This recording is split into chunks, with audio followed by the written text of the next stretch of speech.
you know? How old are you? 9. 10. 8. 10. When I started Kung Fu, I was 11. I saw the Kung Fu movies. I saw the Kung Fu TV show with all of the Chinese philosophy, and I knew that this was something I wanted to study. I really, really, really wanted to study it. And when I saw Bruce Lee for the first time in the movies, I knew for a fact this was what I wanted to study. My parents were not crazy about the idea. They didn't want me to study. They wanted me to play tennis. But I was getting beat up in school all the time. I was getting bullied, being pushed around. And I told my mom, so what am I supposed to do? Hit the bullies with my tennis racket? No. No. So eventually, my parents understood why I wanted to study Kung Fu. I had a very, very hard time finding the right school. My grandfather used to drive me around. He would take me to a karate school, and I saw that it wasn't Kung Fu, and I told him, no, that's not Kung Fu. He took me to a judo school, and I told him, I said, no, that's not Kung Fu. He took me to a taekwondo school, and can you guess what I said? No. No, it's not Kung Fu. It's not Kung Fu. Finally, one day, a great master opened up a school right next to my grandmother's apartment. And as soon as I found the apartment, as soon as I found the school next to the apartment, I joined. My parents allowed me to join, they paid for the classes. And I started to study. On the very first day, now keep in mind, I'm 11. On the very first day that I joined, they put me to fight with one of the senior students that was close to my age. How well do you think I did? Good. Kind of. No, you didn't Ah! work. You didn't work. Kind of. Good. Okay. Pretty good. No, the guy knocked me out. Yep. I was 11, and he knocked me out. I was unconscious.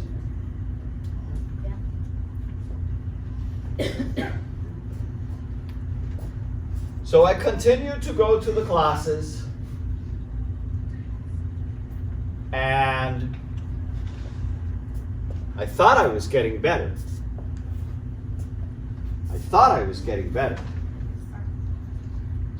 So one day, it was time for my first test. And I did the test, and I failed. And the master and the assistants told me that I had no strength, that I had no speed. I didn't forget any of the movements. I did them the best of my ability. But somehow, I did not see what the teachers saw. I couldn't understand it. What do you mean? What did they mean? I had no strength. I had no power. I was doing it as hard as I could. And yet, they said I had no power. I was doing it as fast as I could. And yet, they said I had no speed. And I didn't understand. Eventually, I took the test and I was able to pass and go on to the next level, but this kept happening. At one point, I asked my master if I would be allowed to go to a tournament, to a competition to represent the school. And he gave me permission, and I went to the tournament, and I lost. But I went back to the next tournament, and I lost. And I went to the next tournament 6 months down the line, and what do you think happened? I lost. And I couldn't understand. What's happening? I'm going to the classes, I'm practicing as hard as I can, I don't understand. What's going on? Well, at one point, my first teacher closed the school. Closed it down. Why? There were reasons. There were many, many, many reasons that were going on. I don't want to get that involved into the conversations. But he closed the school down, and I felt abandoned, brokenhearted. So you know what I did? Yeah. Join another one. Not yet.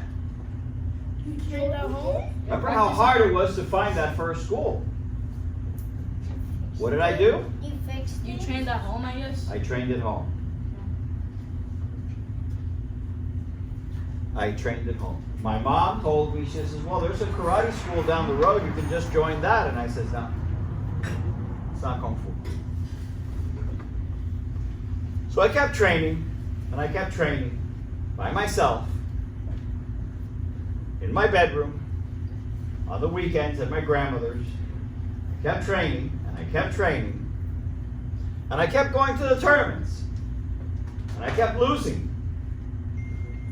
And I kept losing. My heart was in the right place, but I could not see what was happening. And if I could not see, I could not understand. So one day, I went to a tournament, and I saw another Kung Fu teacher. He was one of the judges. And I saw his students, and his students were amazing. Yeah, they destroyed everyone. They were incredible. And I went and I asked that master if I would be allowed to join his school. And he told me, well, we don't just accept anyone. It's a closed-door school, so you have to be invited by someone that's already inside. So I asked him, and he gave me the invitation to go to the school.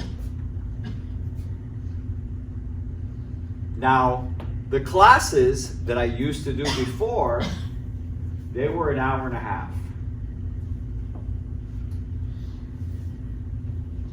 The classes at the school of the new instructor were 3 hours. 3 hours. I would go in at 7 p.m. and we would finish by 10 p.m. By this time I was 14 years old. So I had already spent 3 years with my first teacher and also practicing on my own.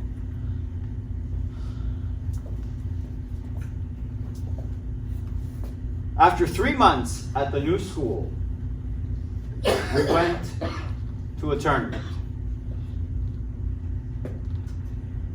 And I won. I won. And we went to another tournament, And you won. and I won. And we went to another tournament, And You won. won. You won. and we went to the nationals, the national tournament. It was up in St. Petersburg, and it was the East Coast Championship. So that meant from New York all the way down to Miami, all those schools would go to the competition.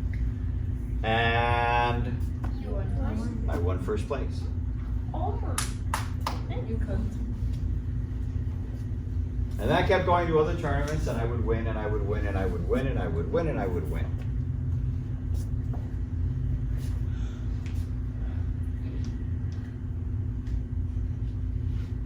What made the difference?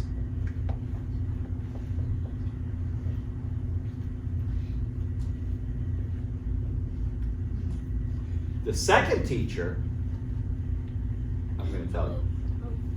The second teacher, he was not very nice.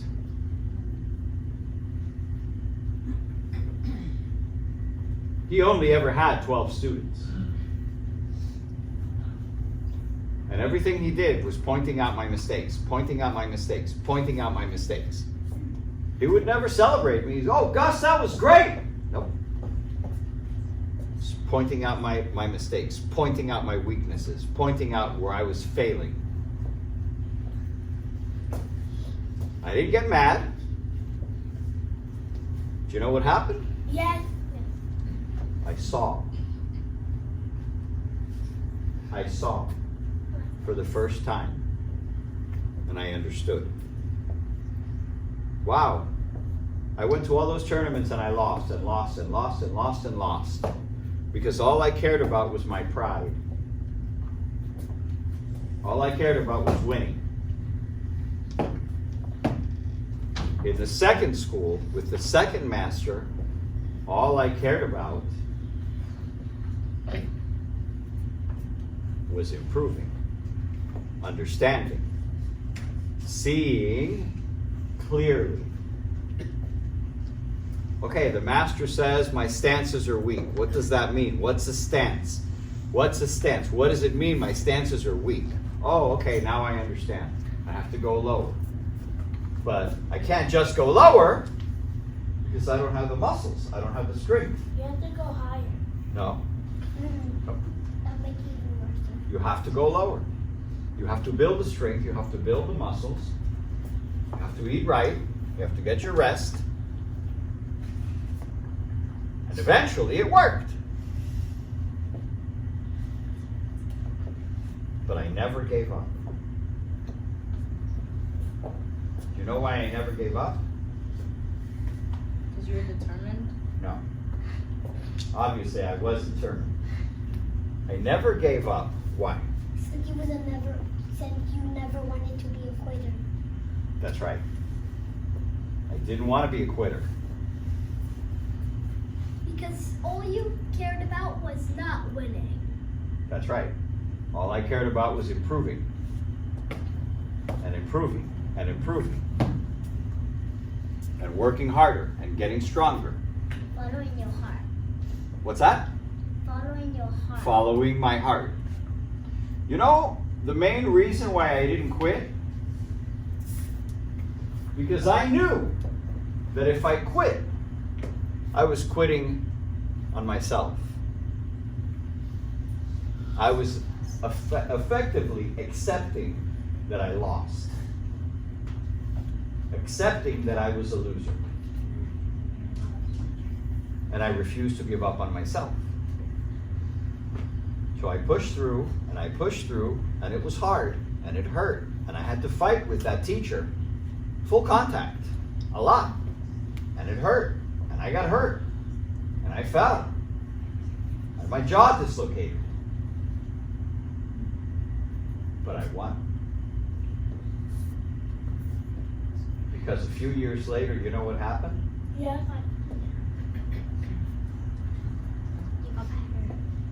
He assembled the class, and he told me, he said, Gus, warm them up.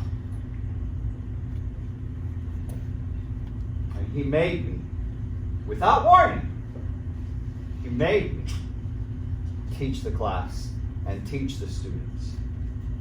Then later, he made me the Si-Dai, the Si-Hing, and eventually the Si-Fu. Because I never gave up.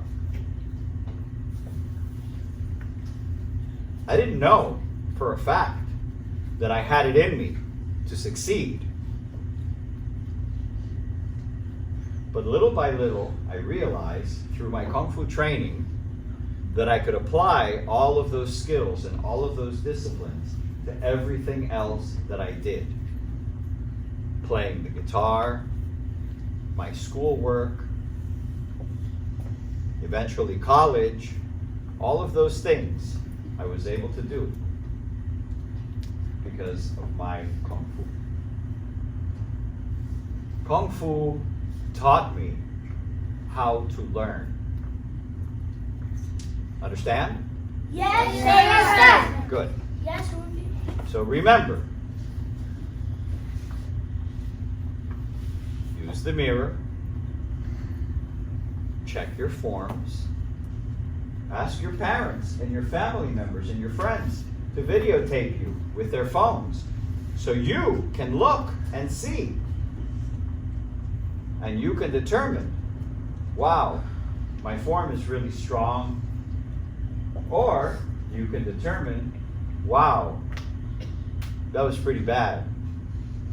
I need to work on it. I need to improve it. Do not accept ever in your life being just okay. Do not accept being mediocre. Work and strive as hard as you can, and one day you will enjoy the benefit and the fruits of your work, of your labor. There is no work from which benefit does not arise. Kung Fu is the lesson of work. Understand? Yes, sir. Kung Fu is the lifeline to your strength. If you embrace it and you take it seriously and you practice every day. I'm not saying to practice 2 days a week. I'm not saying, okay, for those of you that just come to class 2 days a week for an hour, that's what white belts do. That's what beginners do. 2 hours a week. If you're serious about your training, you would be training 10 hours a week. You would come to your 2 hours in class and train 8 hours at home every single week. On the weekends, whenever you have some time, you practice your art, which is the art of Kung Fu. Understand? Yes, sir. Very good. So, thank you.